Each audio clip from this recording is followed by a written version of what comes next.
এতগুলা ফুচকা নিয়ে যে বসছো কয়দিনে খাবে? 1 ঘন্টাও লাগবে না, আধা ঘন্টাও লাগবে না।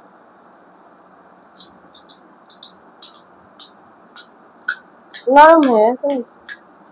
আমি খাই। হ্যাঁ আমি আগে বলছি তুমি আলু ভর্তা দিয়ে খেতে পারবে না, ঝাল আছে। তুমি শসা খাও, এমনি শসা খাও, শসা দিয়ে খাও। ঝাল বাবা অনেক আলু ভর্তায়।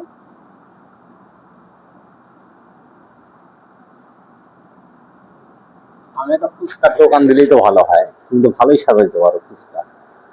ফুচকা বিক্রি লাভও করলে আছে, ফুচকা হ্যাঁ কিন্তু প্রচুর পরিমাণে লাভ। দেখি একটা খাই। তখন মেলাগুলো দিছে। বিসমিল্লাহ।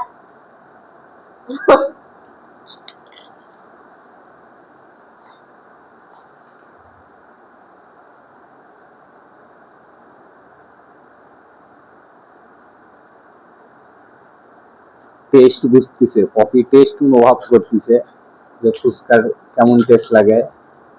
দুই ফুচকার পাগলি বসে পড়ছে ফুচকা নিয়ে। তোমাকে শুধু শসা দিয়ে দিয়ে আম্মু ভর্তা খাওয়া যাবে না, ভর্তা খেলে তোমার পেট ব্যথা করবে বাবা। ফুচকা হচ্ছে সব মেয়েদের আবেগের জায়গা, মেয়েদের একটা পছন্দের জিনিস। সেটা হলো এই জন্য আমার মেয়েরও পছন্দ, কিন্তু ছেলে মানুষ খুব একটা ফুচকা পছন্দ করে না।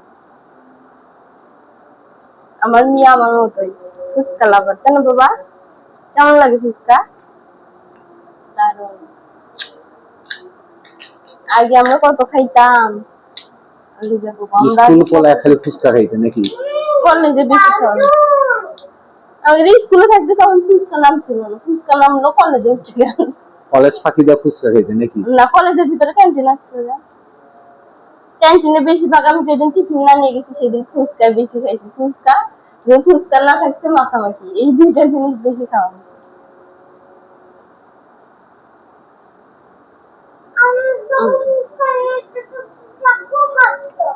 তাই ও বলে যখন ফুচকা নিয়ে যেত তখন খুব সার মারতো। ও কখন স্কুলে গেল?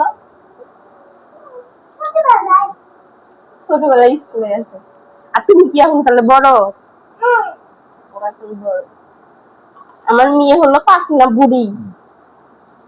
তুমি একটা টেস্ট করো ধরো, এত কষ্ট করে নিয়ে এসে দিলে একটা টেস্ট করো। টক দিয়ে তো খাবে না,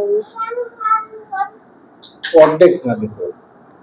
ভাঙ্গে গেছে ওটা চিকন। কিন্তু না যারা খুব একটা মশলা নাই,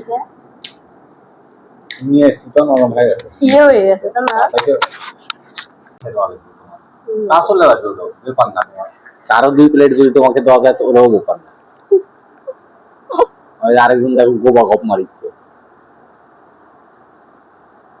গপ গপ করে ফুচকা খায়, হাতির মতো খাওয়া, মুখ নড়াইতে আর ইচ্ছে না। বুঝে না তুমি বাবা।